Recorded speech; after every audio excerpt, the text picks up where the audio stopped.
Hi everyone. तो ये video specially first year वालों के लिए है जिनको री इवेल्युएशन रीचेकिंग के बारे में नहीं पता, जो पूछ रहे हैं कि पासिंग मार्क्स कितने होते हैं और इतने सब्जेक्ट में हमारे कम मार्क्स रह रहे हैं तो हमें ग्रेस मार्क मिलेंगे कि नहीं मिलेंगे। और सेकंड और थर्ड ईयर वालों को तो पता होगा, लेकिन अगर आपके माइंड में कोई डाउट है तो आप भी इस वीडियो को सुने।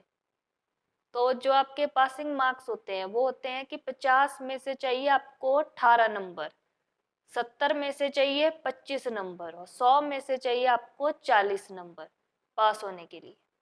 ठीक है, स्क्रीन पे भी आप देख सकते हो, ये first year non medical student का रिजल्ट है फर्स्ट ईयर का। तो इसमें किस तरह से बताया है, देखो कि 100 में से इतने मार्क्स चाहिए, 70 में से इतने चाहिए, 50 में से इतने चाहिए।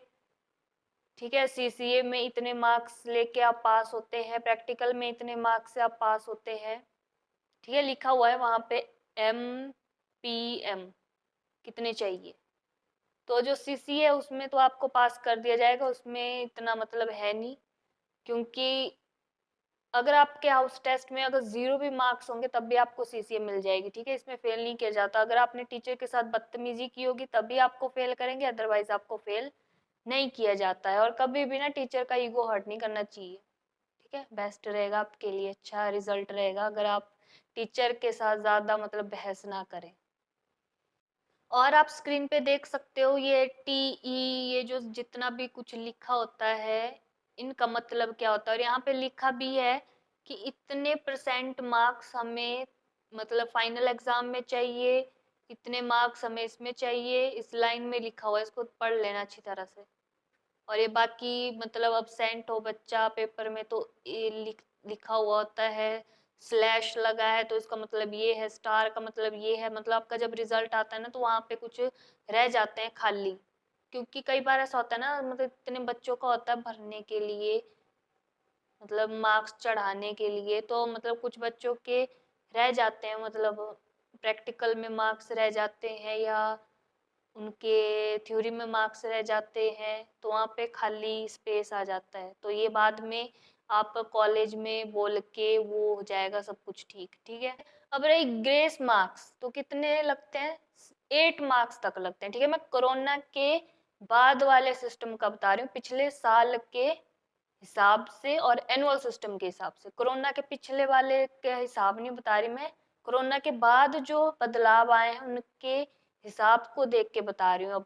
अब का बता रही हूँ, पिछले सिस्टम से इस वीडियो का कोई लेना देना नहीं है।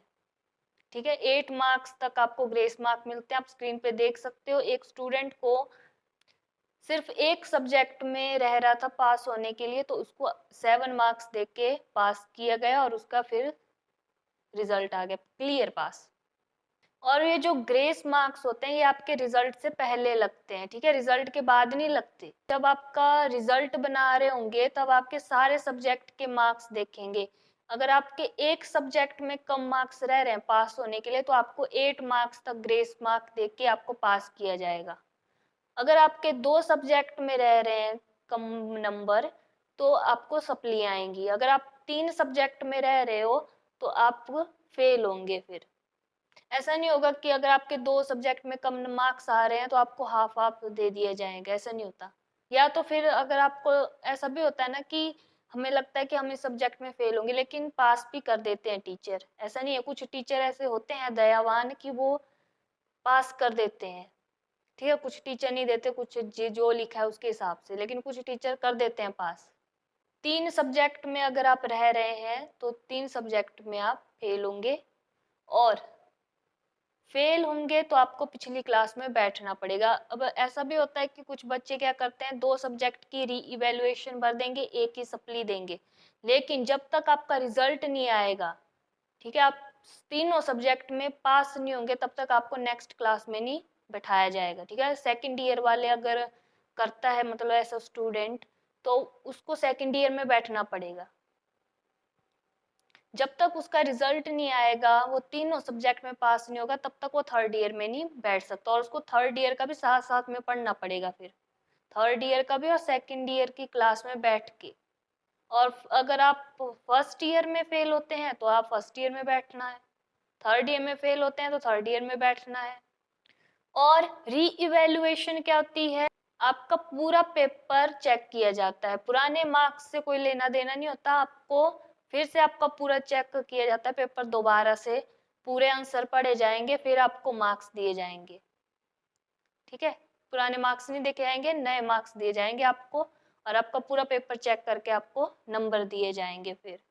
और री चेकिंग में आपको लगता है कि हमारे मार्क्स जो है ठीक ढंग से काउंट नहीं हुए हैं, इनमें सिर्फ आपके मार्क्स को काउंट किया जाता है, आपकी लॉगिन आईडी। ठीक है, रिजल्ट निकलने के बाद जो आपकी लॉगिन आईडी होती है जिससे आप रिजल्ट देखते हैं, वहां पे ऑप्शन होते हैं ये री चेकिंग, री इवैल्यूएशन, सप्ली वगैरह।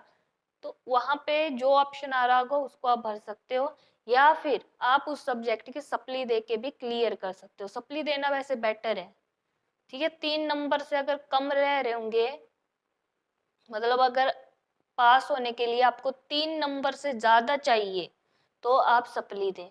मतलब ऐसे 4 या 5 6 नंबर, तो आप सप्ली दे के उसको क्लियर कर दे। सप्ली दे के आसान है क्लियर करना, फिर से पढ़ लो और दे दो। और जो सप्ली के एग्जाम होते हैं तो उसका नोटिफिकेशन आता है अक्टूबर के एंड जैसे। ठीक है, अक्टूबर के लास्ट जैसे, और नवंबर दिसंबर तक ये पेपर चलते हैं। ठीक है, नवंबर मतलब उसके फॉर्म भरने की लास्ट डेट ऐसी होती है 4, या एक्सटेंड भी होती रहती है। तो आपके जो सप्ली के पेपर होते हैं वो होते हैं नवंबर दिसंबर तक, और जो आपका सप्ली का रिजल्ट है वो आता है अप्रैल तक। ठीक है, अप्रैल मार्च ऐसे आता है। और री इवेल्युएशन, री चेकिंग के रिजल्ट भी ऐसे चलते रहते हैं, फेब्रवरी मार्च अप्रैल सभी के अलग अलग आ रहे होते हैं। ऐसा नहीं एक साथ आएंगे सभी के, कुछ के लेट भी आ रहा होता है, अप्रैल तक आते हैं फिर। और फिर सप्ली के पेपर एनुअल वालों के साथ भी होते हैं, जब अप्रैल में एनुअल सिस्टम वालों के पेपर होते हैं तब भी सप्ली वालों के पेपर होते हैं। तो एक हो गया नवंबर में होते हैं, एक होते हैं आपके अप्रैल में। उसके बाद फिर से जब भी शायद नवंबर में ही होते होंगे तीसरी बार भी। ठीक है, जब भी एचपीयू को लगेगा कि इनके सप्ली के पेपर करवाने चाहिए वो नोटिफिकेशन निकाल देंगे। अब ऐसा नहीं है कि पक्का भाई अक्टूबर में ही नोटिफिकेशन है, नवंबर में भी आ सकता है। तो ये हिसाब है, जब भी नोटिफिकेशन आएगा आपके सप्ली के पेपर फिर होंगे।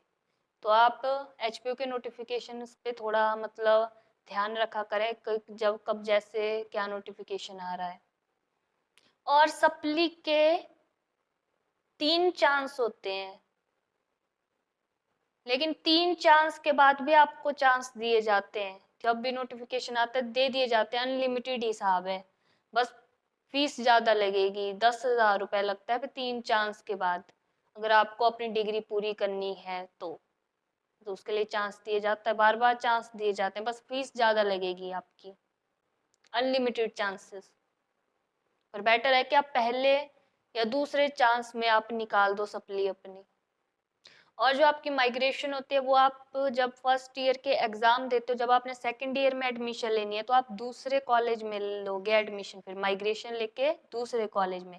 फर्स्ट ईयर के एग्जाम होने के बाद आपकी माइग्रेशन हो जाती है। और सेकंड ईयर के बाद अगर माइग्रेशन करवानी है तो उसके लिए आप कॉलेज से पता कर लेना कंफर्म अच्छी तरह से। बेटर होता है कि कॉलेज से कंफर्म करना चाहिए, ठीक है ना, कि ऑनलाइन लगे रहना चाहिए सर्च करने।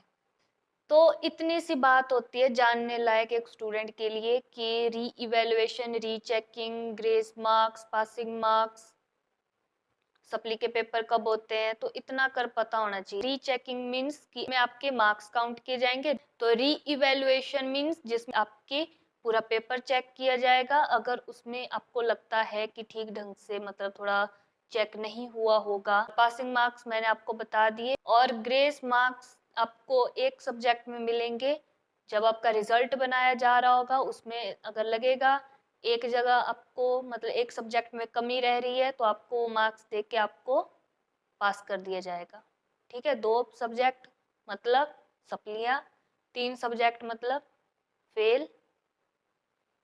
और अगर आप फेल होते हैं तो बेटर है कि आप पिछली क्लास में एडमिशन ले लो, वो ज़्यादा बेटर ऑप्शन रहता है। ठीक है, री इवेल्युएशन फिर सप्ली की वजह से है ना, मतलब आप भरोगे री इवेल्युएशन कोई सब्जेक्ट के लिए, किसी के लिए सप्ली, फिर ना अगले के रहे ना पिछले के रहे, रिजल्ट बहुत लेट आएंगे।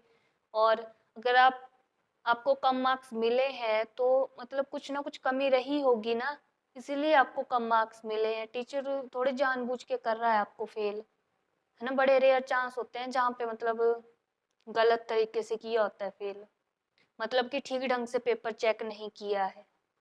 बाकी ठीक ढंग से पेपर चेक किए जाते हैं।